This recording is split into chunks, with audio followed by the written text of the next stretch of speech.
We're on a mission from God. Wendy? So I got that going for me. Darling? Looks like I picked the wrong week to quit sniffing glue. Light of my life. We enjoy your films. I am a human being. I thought they smelled bad on the outside.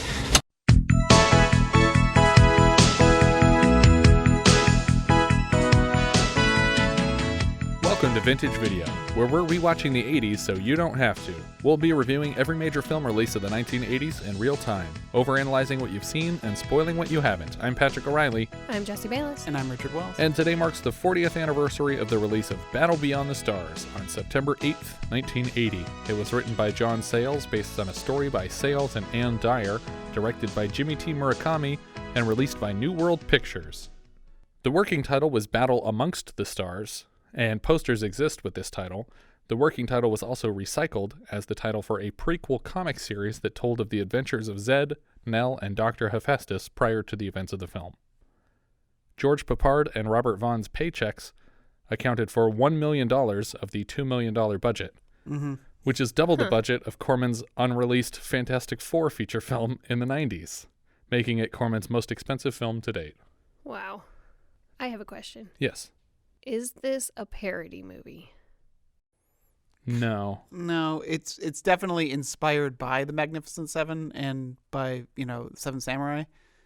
But well, I don't think it's I wasn't thinking it was a parody of that. I was thinking if anything it'd be a parody of like a Star Wars type movie. No, I don't think it's a parody. I think it was an honest attempt at whatever it is. Yes, I do.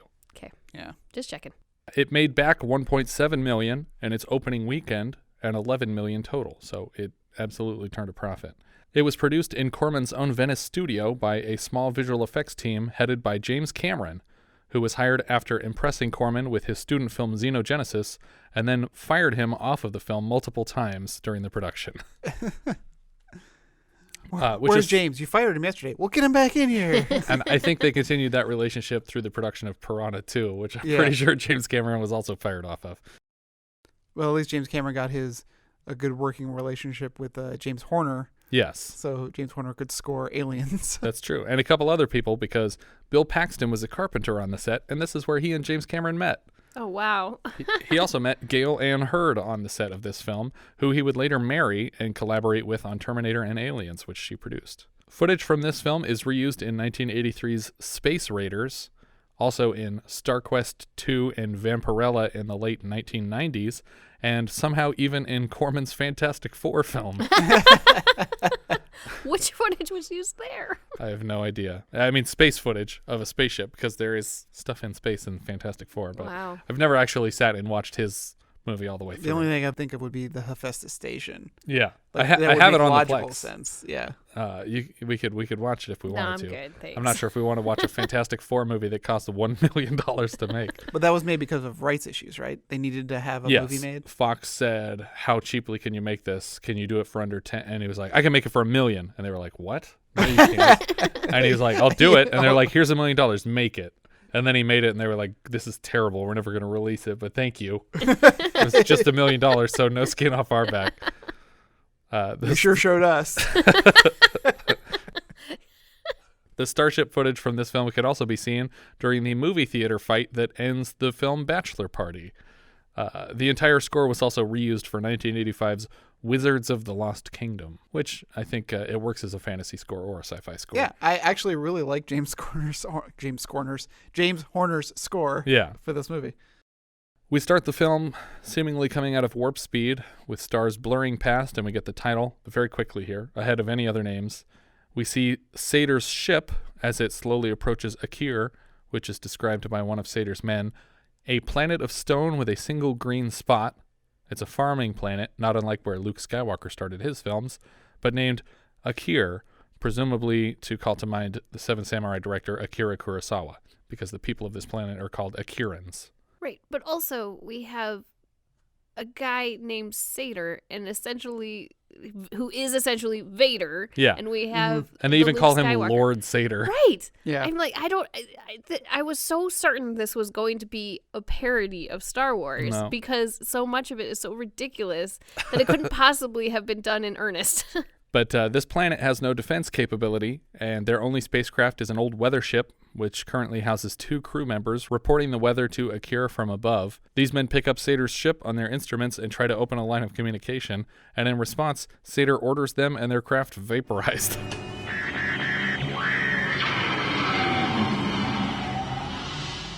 So now they have no ships.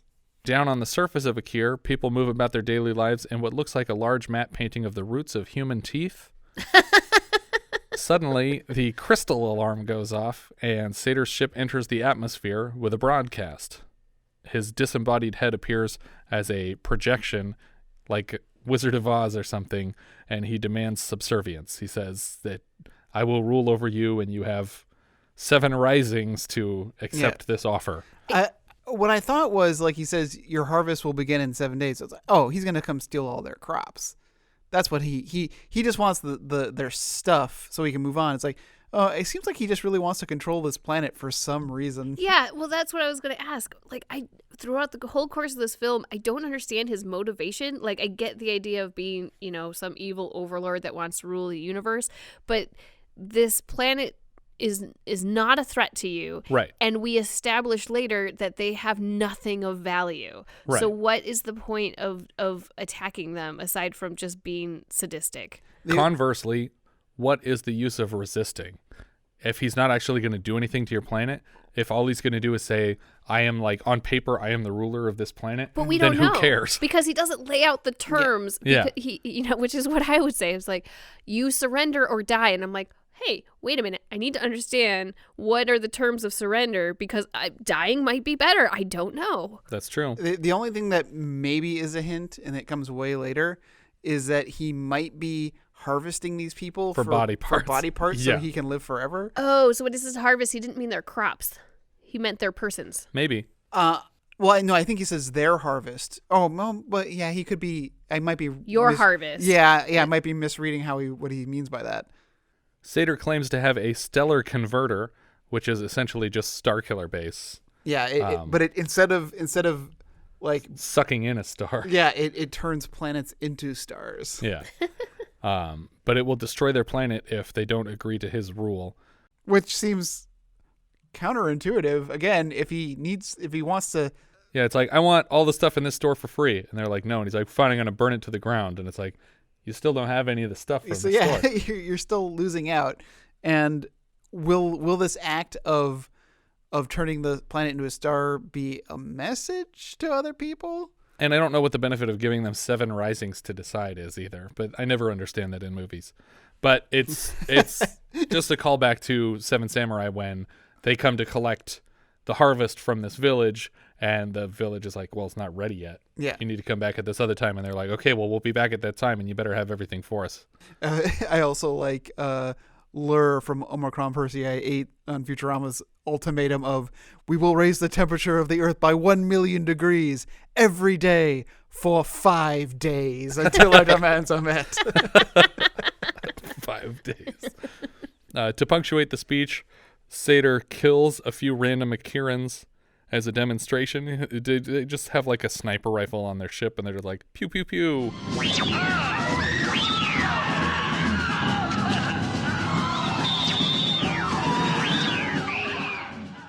And just knock over 4 people. One Akiran in particular, Shad, the love child of Nicholas Hoult and Jonathan Rhys Meyers, is shaken by the announcement. I was like, is this the guy? I thought it was the guy from Westworld at first. Jimmy Simpson? Yeah. There's a different character in here that I said looks like Jimmy Simpson, actually. I was considering not mentioning it on the podcast because it's so insulting, but... And I also couldn't help but think of the fish that I catch in Stardew Valley. I was like, oh, I caught a shad. Yeah. I think they're in Animal Crossing, too. I'm not sure. But Shad here is our Luke Skywalker. Sador returns to Umatil, where he has a promise to keep. But he's going to be back here in 7 days, 7 risings. The governing body of Akir meets around a table to discuss a plan of action. Plan A seems to be surrender, plus their religious text, the Vardi, is essentially a pacifist philosophy, so they can't fight back. Is it a religious text? Because they keep referring to it, and they never actually explain what it is. Well, I think at the very least, it's some sort of a code of ethics that they have that says, don't fight back, turn the other cheek. Yeah. I mean, I understand what the meaning they have behind it, but I actually thought it was some sort of god or gods. Oh, maybe. I don't know. But they never really explain what the Vardi is. But suddenly a plan B is emerging because Zed, an old and probably blind guy, says that he's fought all of his life and he's prepared to continue fighting. The first indication we get that he is blind is when Sador's ship enters the atmosphere and everyone's looking up, but he's just looking straight ahead. I was like, what's wrong with this guy in the corner? Is he blind? And then he comes back later doing the same thing. I was like, oh, he actually is blind. Now I feel bad. I feel bad about making fun of Zed. But yeah, he's prepared to continue fighting for their planet. Shad offers to fight in Zed's place, and Shad's sister says that he's the only one who's qualified to fly Zed's ship, although he's never actually left orbit with it. Sador's men said that the only ship here was the weather ship, so I guess they just didn't check the ground? Yeah. Or it was in a hangar somewhere hidden? Zed instructs Shad to take the ship to Dr. Hephaestus and tell him Zed sent you, if he's still operative. On the ship, Shad addresses the onboard AI system, Nell, and she takes her sweet time responding. I was hoping that she would just sound like Nell from that movie. In the wind. But she sounds more like Joan Rivers' Dot voice from Spaceballs. She's giving him a lot of shit. She's pretty sassy. She has more attitude than anybody else in the movie. I like it. She and Shad trade barbs for a bit as he's flipping on all the switches to get the ship moving. Wait a minute. Can we outrun them? We sure as hell can't outfight him, not with you in the driver's seat. And James Horner's score as the craft is lifting off is kind of an homage to the 2001 score.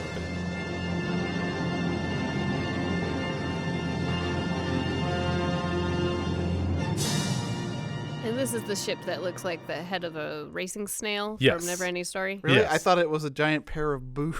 Yeah. That's what Patrick said too.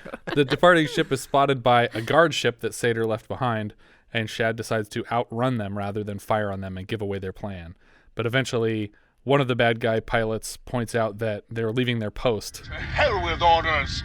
I want that ship. Remember Lobo? He disobeyed orders, and now Sador's wearing his left foot. So they turn around back to Akir. Yeah, I didn't realize when they said this originally that they literally meant that his left foot was like part of his body. Now I thought it was like a necklace or something. Yeah. But I like the relationship between these two guys in the scout ship. Mm-hmm. Like, it's like, you're right.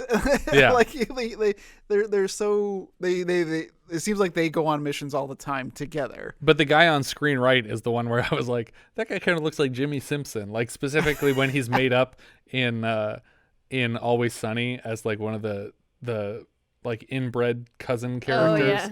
Oh, yeah. He just looks really weird. I think these guys look like the creatures from the Twilight Zone episode, the Eye of the Beholder. Oh, yeah. Pig nurse. Nell mocks Shad a bit for his pacifist ways and compares him to Zed, and he reminds her that his mission is to find mercenaries, not kill people. But when he delivers this line, he sounds exactly like Bill Murray to me.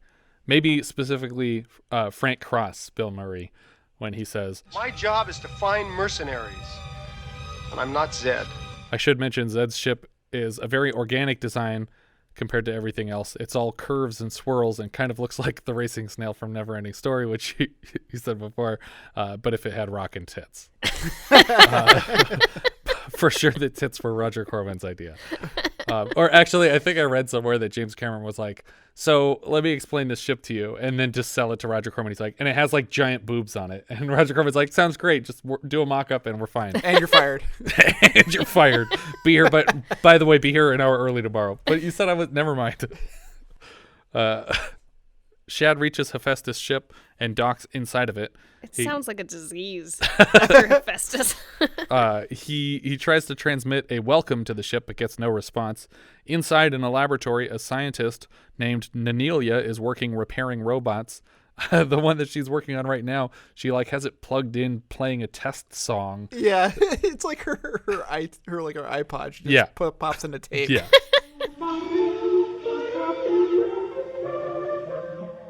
Bots by Dre. Traversing the corridors of the ship, Shad is scooped up by a Roomba and restrained. No, it's totally the Ragnarok chair. Oh yeah, it kind of is. Yeah. It rolls him up to the lab, and Nanelia asks who sent him, assuming this is an android she's never seen. And when she finally unshackles him to investigate his vocal circuits, he explains that he's not an android, and she's shocked by his warmth. And she's using like the most imprecise tool I've ever seen on these androids. Like it's enormous, and it's got this, it's got like this 1-inch rod coming out of it that just lights up. And I'm like, what are you accomplishing with this giant tool? She admits she's never seen an organic form besides her father, Dr. Hephaestus. And Shad and Nanelia ride the slower than walking Roomba craft back to her father's quarters. And the sound of Vader breathing is for some reason used as the automatic doors here. Dr. Hephaestus kind of looks like a head on the top of a giant bullet until the panels open the front of the cone and they rotate out like a robotic trenchcoat flasher. Inside, instead of flasher dong, are machine parts, and Shad asks Hephaestus for help, and Hephaestus says, "Look, the only thing I would enjoy more than assisting you on your mission is watching you fuck my daughter." You're paraphrasing a bit. Yeah, but that's essentially the conversation. He's like, "I want to hear grandkids laughing in the hallways. Just fuck my daughter." Shad is surprisingly woke for 1980 and demands Hephaestus consider his daughter's opinion on this decision. Hephaestus has his robots fix up the conjugal suite. Yeah, the robots' names are Leprous and Skew, I think. Askew. Yeah. I don't know. It sounds like more disease names. And Saunders is like his assistant I like android. that guy. And every time he tries to turn around to follow orders, Dr. Hephaestus keeps continuing his run-on sentence. And even though it's a robot, you can tell it's getting impatient with him. We will have children here, Saunders. Noise, excitement, life. It will be quite a change, sir. This is very much the Mr. Burns-Smithers relationship. Yeah. Shad tells Nanelia about how plant life on Akir changes with the seasons, and she seems to know all about it. Chlorophyll content. And he goes, "Whatever." No, I will not make out with you. But then somehow seconds later he mentions wind, and she's like, "Wind? Wind? Like there was no mention of wind in the complete encyclopedia of human knowledge that she has she's memorized. always pronounced it wine. She's never heard it spoken. Oh, she's been reading it this whole time. Is that like wine? I stole that joke from Family Guy. I'm sorry.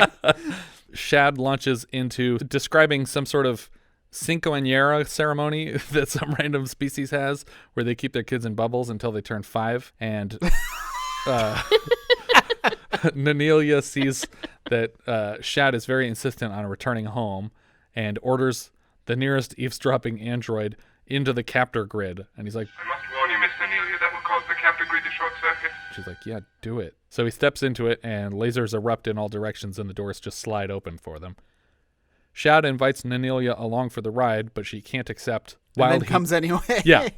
While he leaves, we see Nanelia thinking in her lab for a moment before she grabs her Xbox or whatever and follows Shad's ship in a second pod. Shad and Nanelia chat for a bit over the radio, and Nanelia's discouraged to hear a woman's voice in Shad's ship, but he doesn't explain that it's like the voice of the ship. He's just like, "Oh, that's just Nell." And she's like, "Oh, like, I guess you're taken. Whoops." On board his ship, Sador is informed that the emissary he dispatched to Umatil has returned with a reply to his offer. One of the henchmen hands him a small leather satchel. What's this? It is our emissary, sir. I have powdered him. And then Sador just slaps it in the guy's face and throws powder all over him. It's so great. It's like the end of Big Lebowski. Yeah, I was going to say that. Covered in emissary. Get it up, get it up. I love the use of the word powdered as a verb. Yeah. Sador plans to use his sun gun on them. And he insists that there will not be a trace left, not even their dust. Shad and Nanelia are moving through the Lambda Zone when an intergalactic General Lee is chased into their path. It's an older-looking ship, and it has a huge Confederate flag on one side, and it's under fire from 4 smaller ships called jackers. Basically, this is an intergalactic trucker being chased by 4 people trying to rob him. And the pilot of the General Lee is drunk at the controls, and he's just singing, 16 gamblers to carry my coffin. The cowboy captain puts on a very lackluster SOS. This is Space Cowboy. SOS. Help! Like, he doesn't even really care if anybody helps him. Nell reminds Shad that the Vardy allows for murder in defense of an innocent person, and Shad doesn't have the balls to kill these guys anyway, so Nell just takes the shot for him. But Shad is furious. He's like, "What? How dare you? That's not acceptable." That which is not organic must not harm that which is. I know. It's a damn stupid rule. It's pretty clear that a computer this advanced would never actually be hamstrung by Asimov's laws. Mm-hmm. It would just be like, "Oh, no, I'm going to do this because I'm going to do it." Together, they take out all the small ships, and the cowboy is invited aboard. But so when they shoot all the ships, he says, "Hooray for our side!" Yeah. But like, he hasn't actually been introduced to this guy yet. He has no idea if they're on the same side. He just knows that somebody shot the ship shooting him. That's true. He doesn't seem very interested in helping them, though, when he learns that they're up against Sador. He never quits.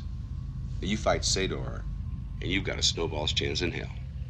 Shad suddenly gets a communication from Umatil, and he sees the stellar converter in action as Umatil is destroyed by the sun gun, or the stellar converter. Doesn't think about the fact that the girl is gone now. Like, she's just missing in action. Well, he said to wait in the Lambda Zone, and I guess so he just continued on. Yeah. But we don't know where he's going yet. Yeah, and he never, thinks to get back to her. She just shows up again eventually. But the cowboy explains that Umatil was his customer, and now he has a ship full of weapons that are all paid for, and he has no planet to deliver them to. So Shad says that they should take them to Akir, and that he should teach the Akirans how to use them, because he owes Shad his life. And he's like, "Oh, great, yeah, I guess I'll do that." In exchange, Cowboy offers to show Shad his VHS collection of old westerns, including Custer's Last Stand, to give him an idea of what he's getting into. Because he seems like he's just a nostalgic cowboy character, and he's obsessed with old Western movies. He is from Earth, but it paints a larger picture that Earth is part of a larger now planetary galaxy group. Yeah. That we're traveling from one place to another, and there's just many, many, many other planets out there. Yeah. Nanelia's pod floats through a shambling color out of space and is very badly damaged in the Lambda Zone. Inside her pod, it's filling with smoke because of shorting electronics, and the small pod is swallowed whole by a Vesica Pisces, and she wakes up strung to the ceiling in a ship made entirely of milk crates and smoke machines. She's approached by a Sleestack, who informs her that she was just about to be digested by a Zyme, which sounds like some kind of shitty alcoholic LaCroix. Luckily, she was saved by this Gorn, Station, and Conan the Barbarian, whose real names are Cayman, the lizardy guy, the Kelvins, Urim and Thunim, bald gnome twins who communicate via heat, and Quopeg, my cooner, likely a reference to Queequeg the harpooner. Cayman suggests he might sell her, and then when she mentions the upcoming battle for Akir, she lies that they have molybdenum deposits, and Cayman knows Akir well and laughs at her bullshit. She mentions Sador, and suddenly Cayman springs to action. He's like, "Oh, cut her down, release the Zyme, we have to go to Akir right now," because he hates Sador and didn't realize that he was still alive and is desperate to kill him. We see Cayman's ship from the outside, and I don't see anything being released into space, so I'm convinced he made up the Zyme so that she would be grateful. Suddenly, Shad's I think that was ship... the creature that he blew up. The color out of space thing. He blew that up? Well, he shot at it. I mean, whether or not it... Well, either way, they said that they had it captured and they were bringing it back to digest it. Oh. And then he says, "Release the Zyme," as they're turning around. Okay. So, well, I assumed that's what he was talking about. They didn't have the effects budget to show this thing again. Yeah. Suddenly, Shad's ship is being pursued by a large glowing ship, and Shad is beamed aboard. We have a team of all-knowing precogs sitting around in a circle. They're dressed in all white, and Shad threatens them with his blaster until they force him to point it in his own face with their minds. They admit that They knew he wouldn't shoot because he's a pacifist. And he's like, You read my mind? Among other things. what else did they read? Did they find my fanfic? They explain that they know everything and they're bored, so they want to go on this adventure with him. They, by the way, are Nestor. They share a consciousness, and 4 out of 5 of them are required to operate the ship. We always carry a spare. They hand him a champagne glass of what I can only assume is Venusian thunder ripple. And we cut to the men guarding a Kier, watching from above as a wedding ceremony is taking place on the surface. They think the lady officiating is cute and make plans to abduct and rape her. This is again where we touch on their relationship with each other. It's like, it'd make you happy, wouldn't it? Yeah. It's like, yeah. All right. Let's do it. Shad is now headed to Nescosto in search of mercs, which is where Nell tells him he can find them. On the surface of the planet, in a terrible thunderstorm, he tries to lift a manhole cover when a thunderblast throws him backwards into a hole. And inside of it, he finds a dial-a-drug machine and nearly takes a pill that falls out of it. Like, he picks it up and holds it to his mouth, and the last second he's like, nah, I shouldn't just take a random drug. And then near that, he tries his hand at a dial-a-date machine and gets catfished by this decrepit robot covered in cobwebs and stains of time. As he backs away from that, a blaster is fired past him from a throne room full of treasure. And the merc here, Gelt, tells Shad that he's the last of the mercenaries because their organization was dissolved by some giant space conglomeration. Shad offers Gelt food and shelter in payment to fend off the invasion, and Gelt makes the point that he already has everything a man could want. Plutonium, cadmium, qualine crystals. I've been very well paid for my work. Shad is like, okay, well, fuck you then, I guess. If you don't want my shit. But Gelt is like, oh, you don't understand. I sleep with my back to the wall when I can sleep. I eat serpents 7 times a week. Which is his weird coded way of saying that this money is useless because I can't spend it anywhere. So a meal and a place to hide are everything I need. Shad doesn't seem to notice or care that Nanelia has been gone for days now. As they leave Nascostco, that's what my note says. I'm pretty sure it was Nacosto, but maybe it was Nascostco. As they leave Nascostco, Shad shows his receipt to the lady at the door. They are suddenly being pestered by another small craft. This team is being forced together faster than the Justice League. Yeah. Shad's ship is hit with a blank, and Nell warns him to put up shields multiple times before he does. Presumably, she has the power to do that herself, since she's authorized to fire without his permission. Yeah. He refers to this annoying ship as a male or man so many times that there was no question in my mind the captain would eventually be a woman. She comes up on the screen after a second blank is fired and says, I am Saint Exmin of the Valkyrie, and I have counted coup upon you. Counting coup, for those unfamiliar, was something Native Americans used to do in battle to prove harmlessly that they were capable of victory. Often this meant simply touching the enemy or leaving evidence of their presence while the enemy slept. But Shad assumes that Gelt is more than he needs to defeat Sador and tells this girl to fuck off. Repeatedly. Yeah, he's super mean to her, and I don't get why. Like, she's into him, and she wants to help him fight. Yeah. Also, I just don't understand how she found him. Yeah. Like, Nestor, like, okay, I can see Nestor as kind of being somewhat all-knowing, like, maybe word got around, but this woman just shows up. Yep. Yeah. And just by coincidence. Where did she even come from? Shad calls up the Gangster of Love on his radio, and he asks for a meeting in the Lambda Zone. And so Space Cowboy, Nestor, and Shad cruise along side by side, and then Gelt pulls up to join the line. If the Cowboy is Han Solo, I would say Gelt is Boba Fett. I'm not sure. Yeah. If Boba Fett was a good guy. Nanelia introduces Cayman as she returns, and he is also welcome to the team. And the Valkyrie woman is still following, but hasn't been extended an official invite. She's just sort of like drifting behind them, and they're like, just ignore her. Maybe she'll go away. It's like, what is your problem? They all head to Akir. I like when Cowboy, or I can't remember who questions about Nestor. It's like, we are Nestor? It's like, and Shad's like, oh, I'll explain it all to you when we get there. But they all get to Akir, and The guard ship suddenly identifies 7 approaching ships, and they leave to tell Sador, but Gelt very quickly catches up with them and destroys them.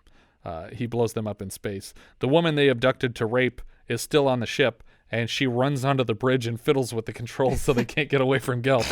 And then the ship is blown to shreds. Yeah, MVP right there. Yeah, I like how Nestor's ship looks like a glowing jellyfish. Like it's even half transparent against space. But then everyone lands on the surface of Akira, including the Valkyrie woman. They're just like, I guess you're here now. Thanks for coming.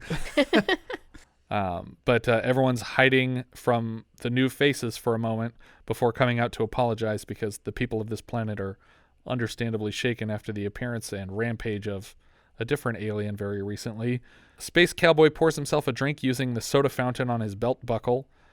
Nanelia tells them that they've got a day and a half before the Malmori come back. That's Sador's people. They'll be outnumbered, but if they can destroy the solar converter or stellar converter, then they should be good.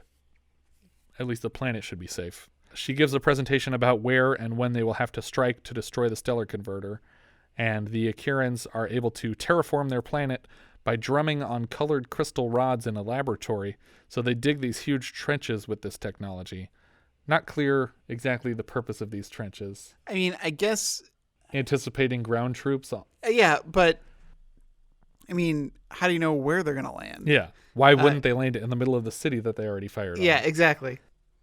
For dramatic effect. It's like when they dropped all the troops on the opposite side of the planet in Phantom Menace. Yeah. It's like, why did you do that? Why did you just put them right in the city? Nanelia and Saint Exmin, flirt. Yeah. And I was like, because Nanelia seems super into wanting to spend quality time with Saint Exmin. She's all giggly and bubbly when she's talking to her. But Saint Exmin is just talking up what she's going to do to Shad when she's alone with him. Yeah. But she's like, I would recharge his capacitors, stimulate his solenoid, tingle, dingle, dangle, prangle his transistors. You know, sex. Nanelia is fascinated by this talk, and Exmin offers to teach her everything. Sador tries to reach out to the guard ship, but they get no response, and Sador assumes that they're just idiots who crashed their own ship because nobody is dumb enough to take sides against him, which they also didn't do. They were just destroyed. Nanelia takes Shad aside and asks for sex education, and he explains that on this planet, procreation requires 2 people. She wants him to teach her personally, and he says... Maybe I could show you the ropes. I have to assume the pause here was an intentional reference to the ropes he plans to shoot all over her for science. Wow. I mean, that's what that means, right? When you say, I can show you the ropes. That is honestly a phrase that I never heard before you explained it to you. Yes. Does your species have kissing? Oh, yes, we have that. She interrupts a sudden makeout sesh to inform him that his torque bar has slipped its groove and will need to be replaced. The full team sit around listening to Cowboy's harmonica playing. The 2 Kelvin guys are sitting back to back on the floor, acting as a campfire. Yeah. They're literally cooking hot dogs on the heat coming off of these 2 characters. 2 kids in a corner ask Gelt if he's bad. Out of nowhere, they just wander up and they're like, "Hey, so are you evil?" And he's like, "What?" "Yeah, I guess I'm pretty evil. Leave me alone." The crystal alarm goes off again and everyone rushes to position. Cowboy asks the woman in charge of Akir to run away with him, and she says, well, Sador's probably close enough that he would see our ship leaving, so we can't leave together. And he says, oh well, and then he empties his colostomy bag through his belt buckle and chugs it Waterworld style. Or maybe this is something else that just looks like urine. Saint Exmin demands that Sador leave, and he does. Credits. No, he doesn't listen to Saint Exmin here. Sador's men fire on Exmin's ship, and she leads them behind an asteroid where 2 of the other good guy ships are waiting to blow them away. Shad gets the kill shot here, and Cayman starts firing on the mothership. Sador releases 3 more small ships. This is a shot we'll see a few times in this battle. He releases 3 ships from underneath his ship. And all 3 of these are taken out very quickly. Suddenly, a nuclear missile has locked onto Shad, so he leads it back to Sador's ship and crashes it full on into one of the rockets on the back of his craft, but doesn't really do anything. Gelt's ship is beginning to fill with smoke, and Shad asks if he's okay, and it looks like his ship explodes because he got hit by these guys. Cowboy is down on the surface, still training Akirans in the use of the weapons surplus, and they are firing down the corridors that they dug in the desert with that terraform technology at just a bunch of ground troops that are coming at them from every direction. After losing several fighters, they drop a rock in the path to stop the bad guys, which probably should have been there the whole time. Mm-hmm. Sador's ground troops start using a sonic weapon that makes Akiran ears bleed, and the Kelvin offer to take on the troops single-handedly because they don't have ears, so they can survive this weapon. They jump out in front of Sador's tanks and radiate heat hot enough to kill the tank and some of the troops, and then they collapse to the ground cold because they used all of their energy. They are rushed by the Allies into the protein tanks, which is where they put people to recover, I guess. or to make Soylent Green. Yeah, exactly. Quick, put them in the protein tanks before they rot. Our troops will need meat. Meat's back on the menu, boys. The Akirans fire rapidly on the baddies. Quopeg the Cooner throws what I can only assume is called a harpoon through two bad guys. Zed jumps out with a cane and gets killed to death. That's what I put here. Nell gets weird. She receives a transmission. I received a transmission. What is it? Said the Corsair has ended. Which I think is code for my owner has died. Yeah. But that's Zed is officially dead, and somehow she got the message. She seems upset about it, but I don't remember anyone referring to him as a Corsair before now. Shad apologizes. They do refer to the ship as a Corsair. Okay. Shad apologizes. He was the last of the great ones, she says. Shad walks through a collection of injured Akirans while Exmin brags about her kills in battle until Shad turns and says, "This isn't our way, we're not all about killing." And she says, basically, she's a Valkyrie. She's like, the Vikings. They want to die in battle, or that's how they get to Valhalla. And Shad gets to Gelt just as he's dying here and instructs his men to bury Gelt with a full meal because that was the deal that he made, a full meal and a place to hide. But even as they're burying him here, he's clearly breathing, so I have a feeling if they dig him up later, some of this meal's going to be gone. Yeah. As soon as Shad left, they for sure said, "We're not doing that, right? we're not cooking a whole meal and then burying it here as a symbol." Somehow one of the Nestors has been planted on Sador's ship. I don't remember how they did this. Well, yeah, the plan, I guess, was to allow him to be captured. Right. Or they put him in a situation where he would be captured so that Sador would attempt to torture him. Right. I don't know how they knew all this was going to happen. Yeah. The plan, this is the plan. Allow one of the Nestors to get captured so he dies while being tortured so that Sador will cut off his arm and then use it for his own arm. So they could take control of it. Yeah, how did they know he needed a new arm? I mean, I guess they know everything, and this guy's constantly replacing his parts. Well, yeah, but what if they replaced a foot or something? Was they just gonna kick him to death? Which would have Stop been kicking awesome. yourself. That would have been much yourself. better. I would have loved to see that scene. But yeah, we just starts kicking everyone on the ship. Stop doing that. We just opened the scene with Nestor on Sador's ship, and he's being treated by Daco, who is a torture expert. They're like, this guy is an expert at keeping people alive so he can torture them. Is like, oh, he's dead. Okay, he's already dead. So they cut off Nestor's arm and sew it onto Lord Sador, and it turns out the Nestors can control Lord Sador's new arm from here, Dr. Strangelove style. So they just grab a dagger that they can somehow see. I don't know how they can see it, and they try to slit his throat with it until Daco can come back in and wrestle the knife away and then cut the arm off again before it can murder him. Shad and Nanelia take on Sador's ship alone, and as Sador launches a bunch more tiny helpers, we get the same shot again of 3 ships coming out of the bottom. Nestor fires repeatedly on Sador's ship until they are hit and eventually explode, so now the Nestors are dead. Sador turns on the stellar converter and points it at Akir, and this is where Exmin saves the day. She speeds directly at the solar converter like she's going to kamikaze into it, but then she pulls up at the last second, and the guy chasing her goes into it and completely destroys the weapon. So they've saved the planet already. Yeah. At least from an air assault. It's still under attack by ground troops. but Exmin survives just long enough to self-destruct and take a couple smaller ships with her. Why? Yeah. I don't know. Just shoot them. You don't have to self-destruct. And why not self-destruct close enough to Sador's ship? Right. Or just crash into it. Right. If you were planning to blow yourself up, take out the entire ship with you. If you weren't planning to blow yourself up, you should go on to other great battles. Yeah. Like, isn't that your goal? Like, don't just die because you successfully beat one guy. Yeah. See, Admiral Holdo knew what it was all about.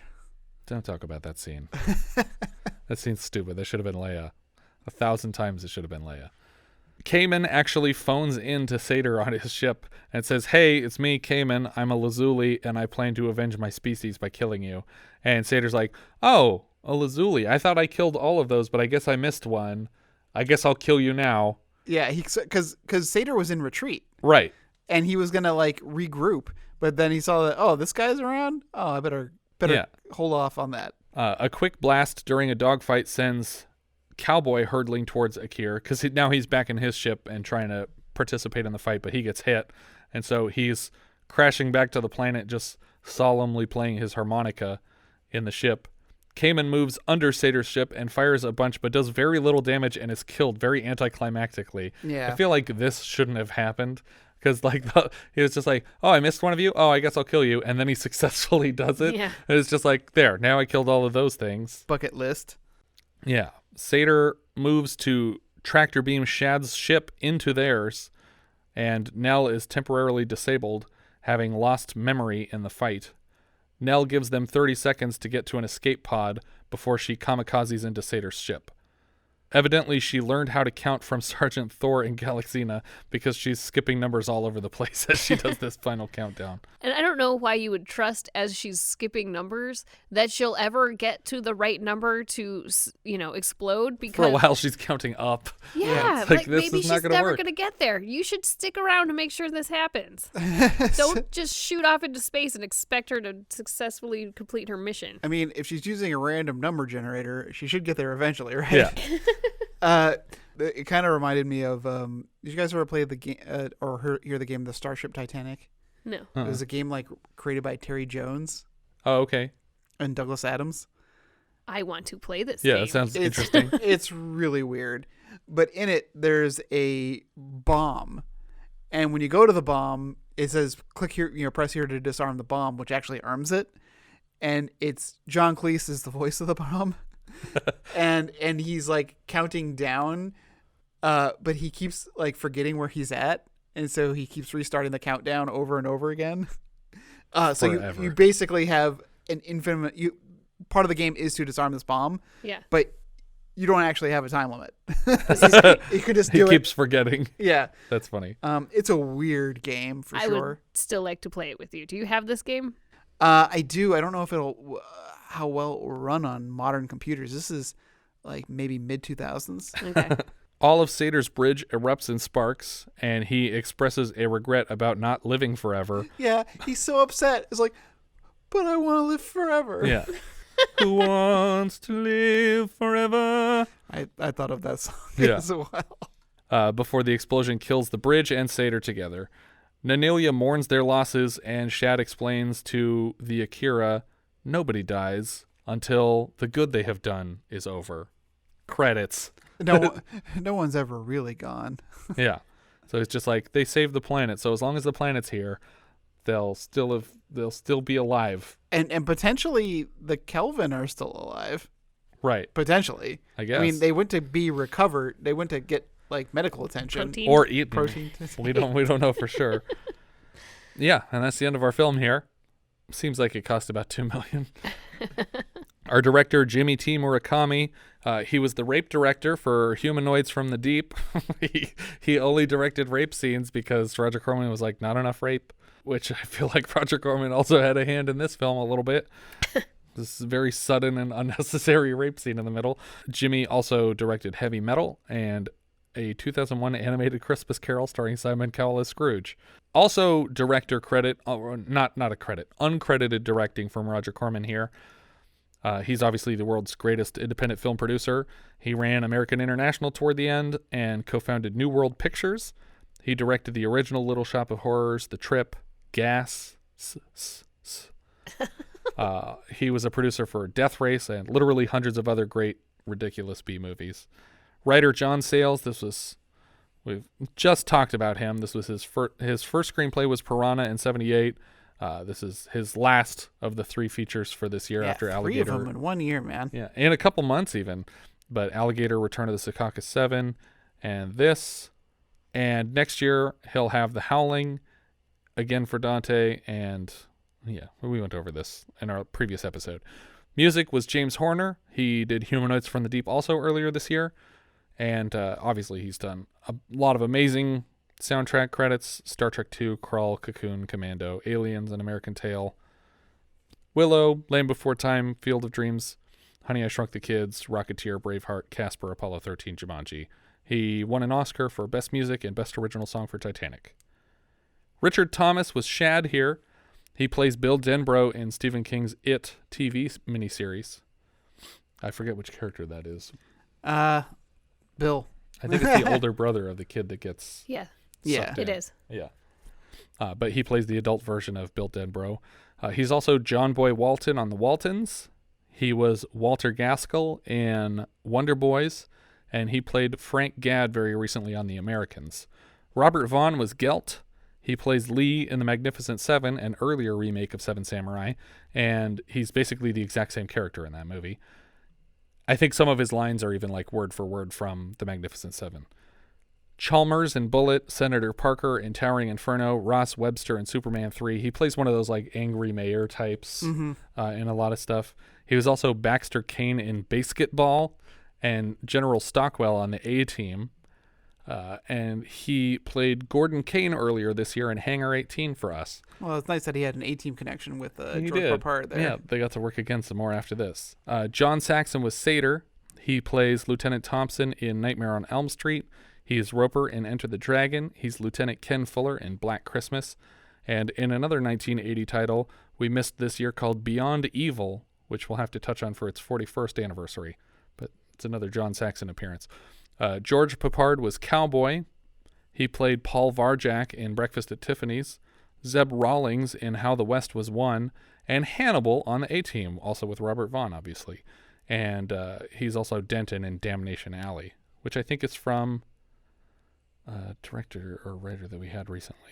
I can't remember now. Darlene Flugel was Nanelia. She played a character in the MacGyver pilot. She's the woman who gets shot trying to protect a scientist in the underground laboratory.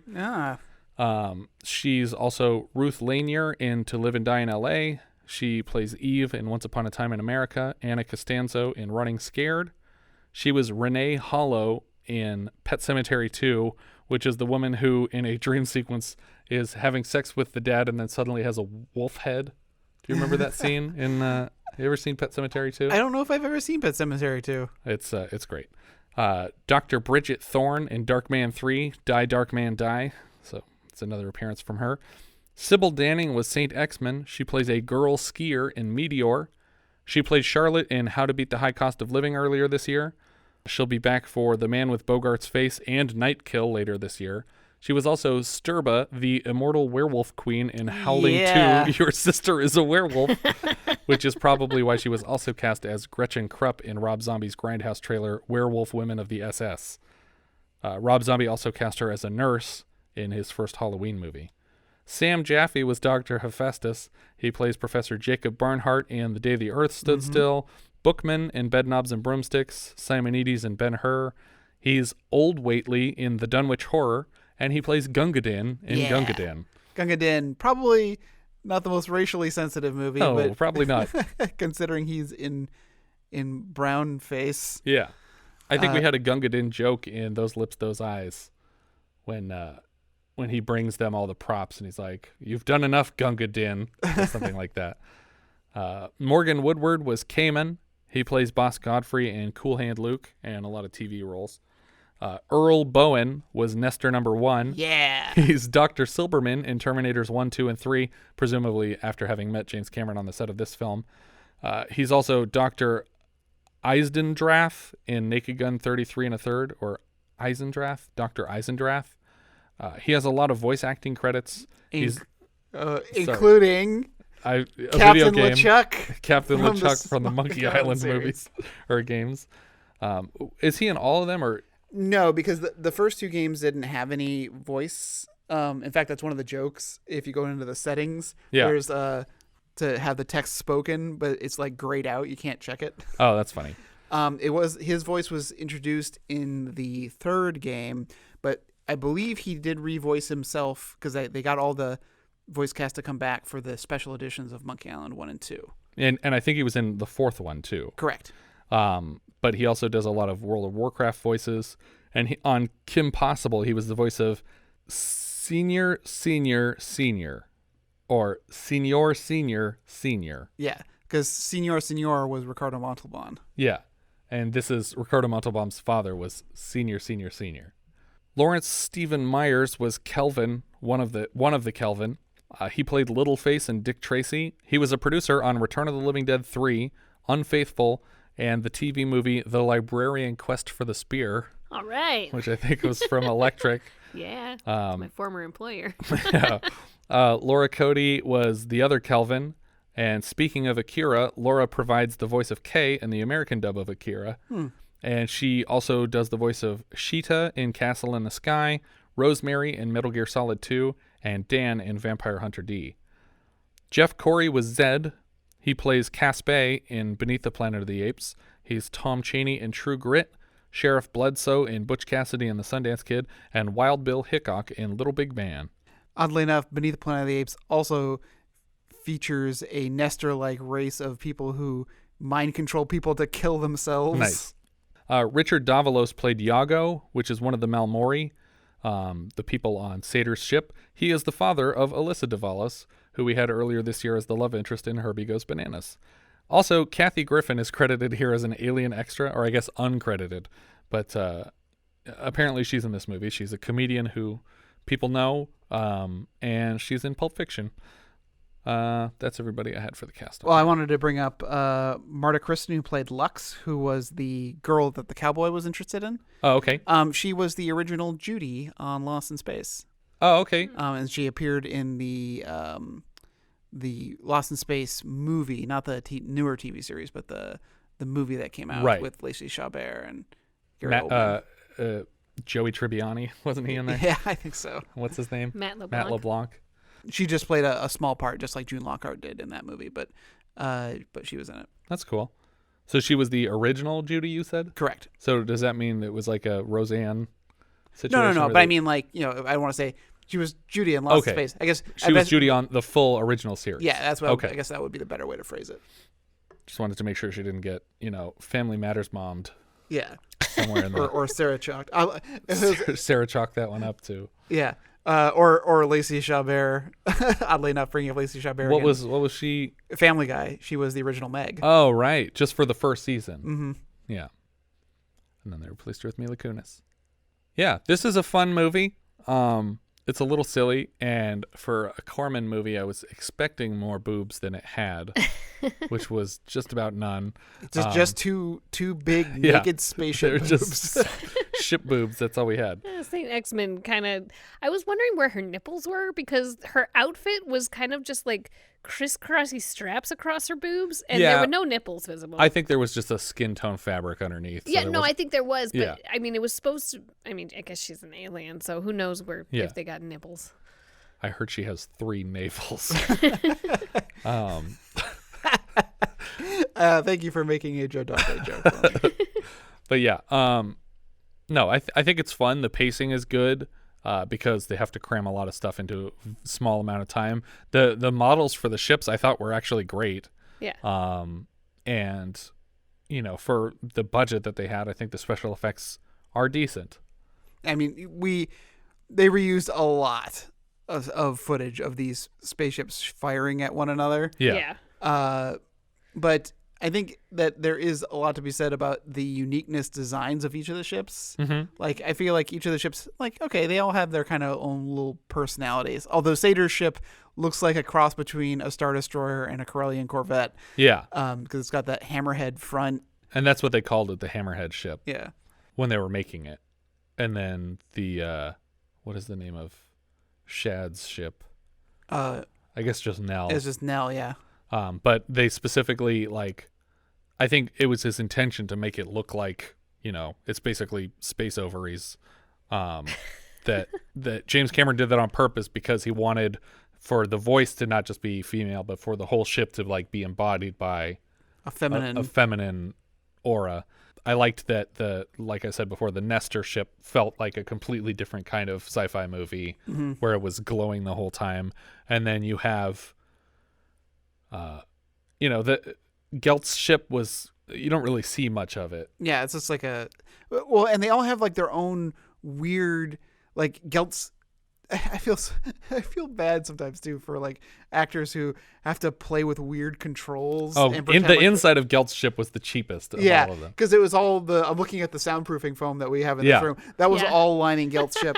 But then the controls were like the ape hangers like on a big chopper Harley, kind of thing. Like, but then Cowboy was like a tiny little like PlayStation 4 controller dangling from the ceiling. And then his firing button was like this thing on a cord. Yeah. And he had no way of aiming. So it's just like, how are these actors supposed to work with this stuff? But none of them looked as uncomfortable as St. Exmin's ship, where it looked like someone like a fat person sat in the cockpit once and broke her chair. Yeah. So she has to lay down into it because she's like at a 30-degree angle the whole time, laying flat back. Well, with that ridiculous headdress, I have a sneaky suspicion that she couldn't turn her head at all in that thing without whacking it on the chair. They're like, what if we tip you further back? Does this look weird? Yeah, it does. She looks like she's strapped to like a gurney or something. Yeah, but it looked very uncomfortable to film in. And like Nell's manual control, this thing that bobbles out in front of him, and he every time it comes out, Shad thinks it looks like Shad's gonna be hit with it, and he kind of goes as this thing comes out. Still, that ship looked the biggest on the inside though. Like there was room to walk around inside of Nell. Yeah.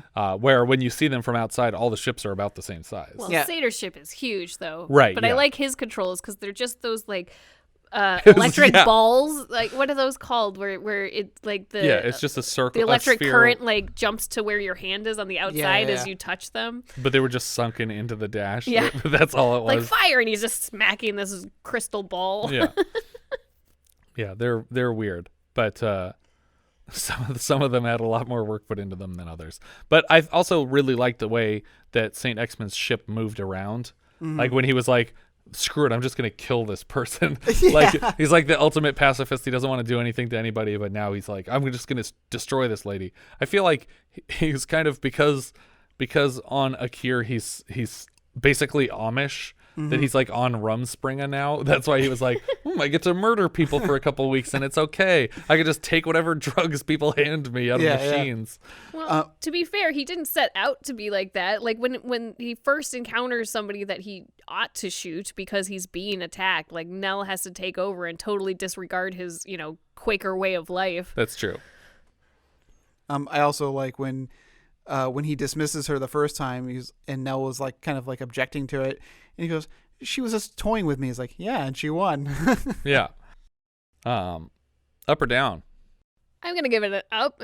I think that it's one of those. It's bad. It's so bad. It's great. Yeah, I think it was pretty much pure fun. It could have been crazier than it was, but it might have been too expensive. But I enjoyed it. I've always enjoyed this movie for a very long time. It was like when I saw this was on the list, I couldn't have been more excited. Crack out your Blu-ray. Yeah, I was just like, yes, please, Battle Beyond the Stars. I understand it's silly and it's goofy and it's budgeted and all that stuff. I don't know. This was just one of those movies that I just remember growing up with. So I definitely give it an up.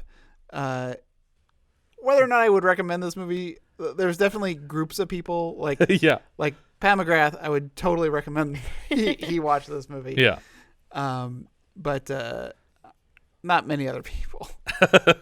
I don't know. I think anybody that I'm friends with, I would recommend this to, because I think as long as you preface it with it's just a really bad Star Wars ripoff that Roger Corman made, then people will be like, I know exactly what that means. Mm-hmm. I would love to see that. Yeah.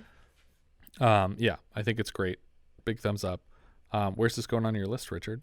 Actually, it's funny because where I have this is right next to another John Sayles and right next to another Roger Corman. Actually, that's not Roger Corman. I'm sorry. Anyway, I have it just below Alligator and just above Galaxina. Okay. Jessica? So this, I feel like this is a defining spot in my list. This is right at the bottom of the movies in my list that I would watch anytime you said, hey, we're going to watch one of these movies. And I'm like, this is right at the bottom of that list of movies for the year for me. Yeah. So it's at about 49th place right now. It's just below Xanadu and just above Nijinsky. So I would not watch Nijinsky if you offered that to me, but I would totally watch Battle Beyond the Stars again. I actually have it in 60th place, although I did enjoy it. And like you, it's very near Xanadu. It's right above Xanadu.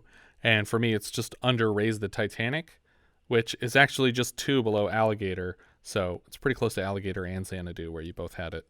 So kind of on the same page. It's in the same like fun, ridiculous section of my list of movies that I would for sure watch. I don't think that a John Sayles movie could possibly go anywhere in the bottom half for the year. I feel like there's no matter what, he's just a good enough writer that it will always be writing that high.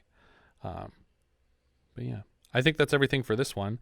If you guys have any thoughts you'd like to share with us, we are Vintage Video Pod on Twitter, Facebook, Instagram, and Letterboxd. Or as I've said before, you can find each of our full movie rankings for the year. We can also be found at vintagevideopodcast.com. Please consider rating us on iTunes to help people find the show. And if you take the time to leave us a review, we will thank you personally in an upcoming episode. If you're feeling especially generous, you can also support the show through patreon.com/vintagevideopodcast. Thank you so much for listening, and I hope you'll join us next time when we'll be discussing Phobia, which IMDb describes like so. A psychiatrist involved in a radical new therapy comes under suspicion when his patients are murdered, each according to their individual phobias. We leave you now with the trailer for Phobia. You're lost. Everyone looks strange to you. They are prisoners of their own nightmares. That's you. You'll face your phobia head on. They are tormented by their own fears. You're running for your life, Laura. Don't touch me! They are trapped by their own terrors. Look up. There's no one with the child. She's gonna fall. And they are about to become the victims of a killer who has discovered the perfect murder weapon. The human mind. Was it an accident or suicide? Of course, as far as I'm concerned, the prime suspects are your experimentees.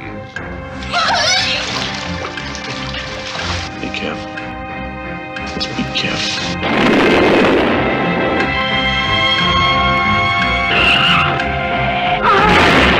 4 out of 5 patients in this project are dead. Now the deaths must link up somehow.